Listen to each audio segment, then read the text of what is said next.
the most delightfully fascinating character in the realms of mystery, Charlie Chan.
In the investigation of the murder of Ellen Landini at Pine View, Charlie Chan, the Honolulu detective, has been faced with the problem of too many people who, in their own minds, had sufficient reason to kill Landini.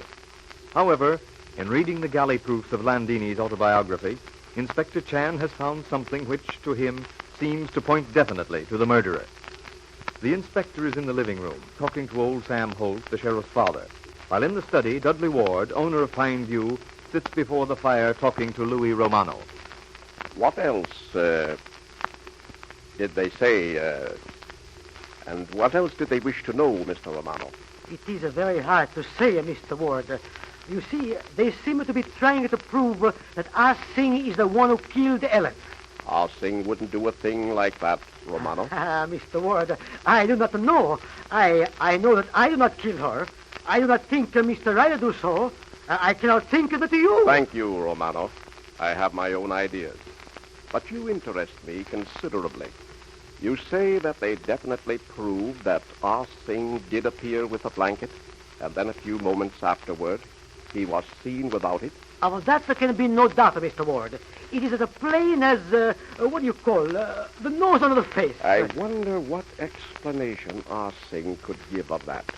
In fact, I wonder if they ever questioned him on that point.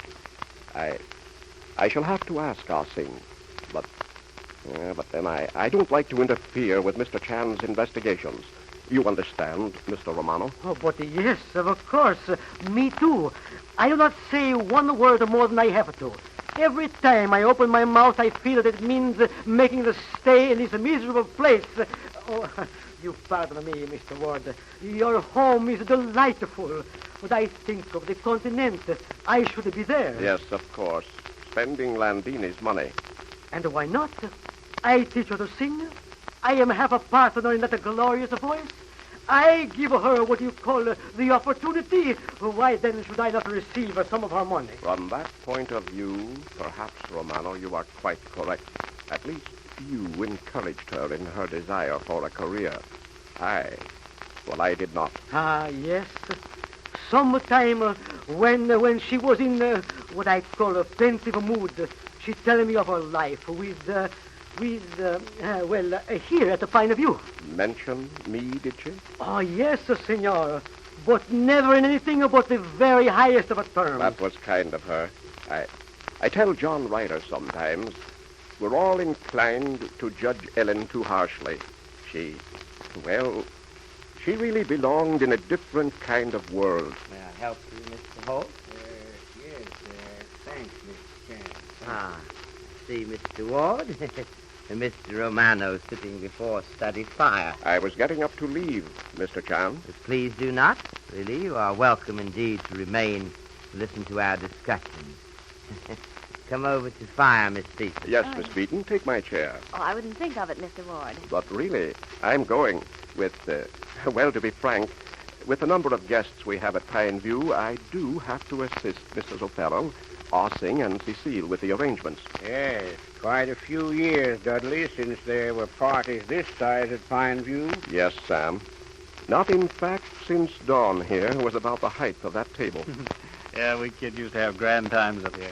How are you progressing, Mr. Chan, in the matter of the solution of the murder?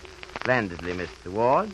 In fact, I have promised Sheriff that within 24 hours we shall have murderer of Madame Landini under arrest. Well, I'm certainly glad to hear that. Yes, I thought you would, Mr. Ward. This has been severe strain upon you.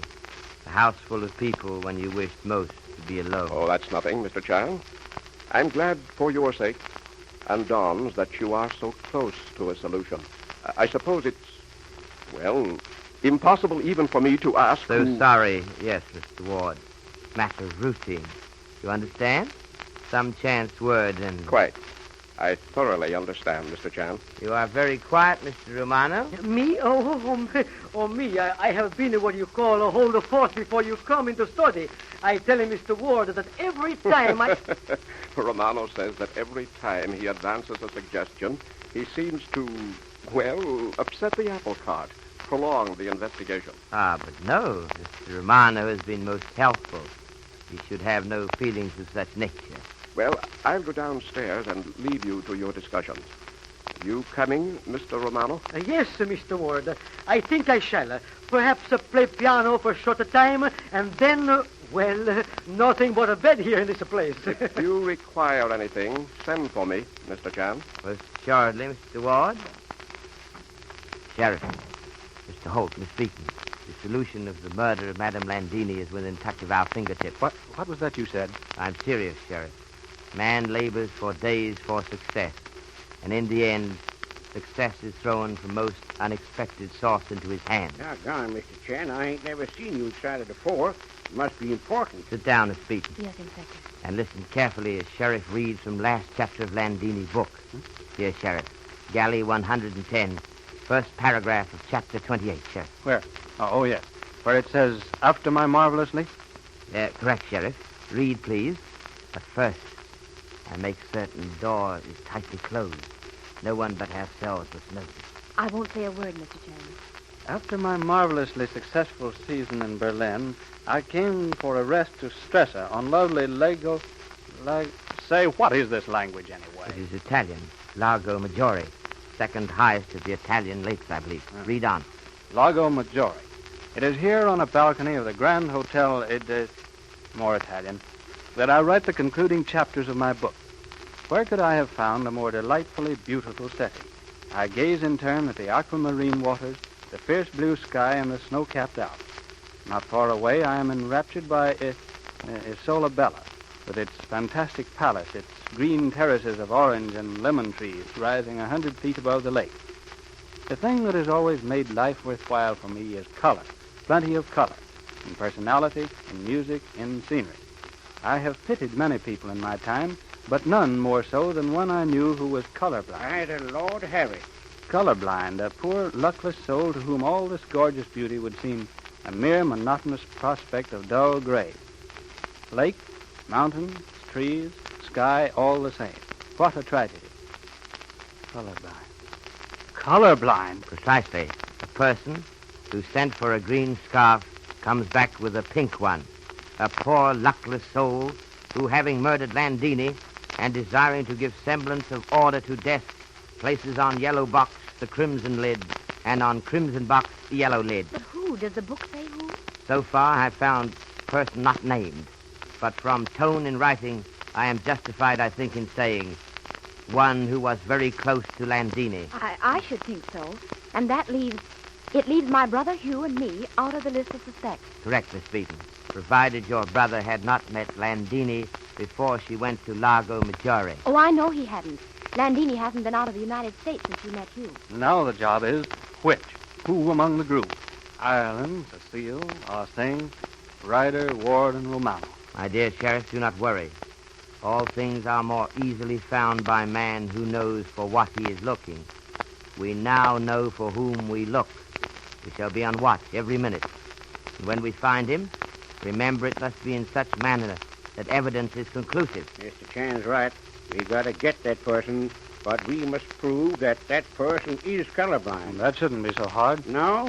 We've been living together here in this house a good many days with someone who is colorblind, but neither you nor anyone else seems to have noticed it. Mr. Holt is right. trapping of person in such manner as to present proof must be done with much care. I go now to my room. I shall peruse contents of his book in hope that person somewhere is named, in which case murder will be solved. For the present, not one word, not one sign that we have made this discovery.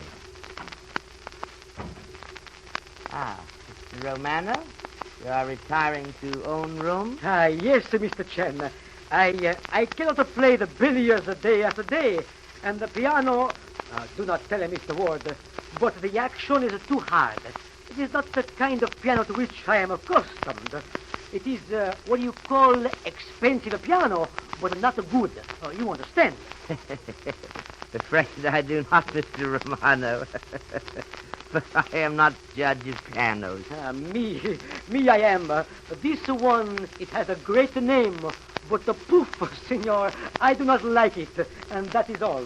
I mentioned to you before, Mr. Romano, that Landini had written books. But yes, I know. Matter of fact, at times I assist her occasionally. You understand, in the writing. Were you by any chance present when last chapter was written? Same was composed, I believe, at Stresser. Alas, no. I was detained at Paris at the time. But you know Stresser? I understand it is a beautiful spot. Beautiful, signor. The word is not enough. Bella Stresa is heavenly, is divine. The lake, the sky, the hills, beloved Stresa. But I must not forget it is one of the places to which dear Ellen's money shall take me. I believe I shall have to make a list. Well, good night, Mr. Chan. I shall see you in the morning. Beautiful Stresa, the lake, the sky, the hill, but not one word about color. So Romano knows Stresa, but does not mention for what Stresa is famous, the color of its Lake Maggiore. After you have heard from your sponsor, Charlie Chan will be with us again.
Well, Mr. Chan, what is your parting thought for tonight?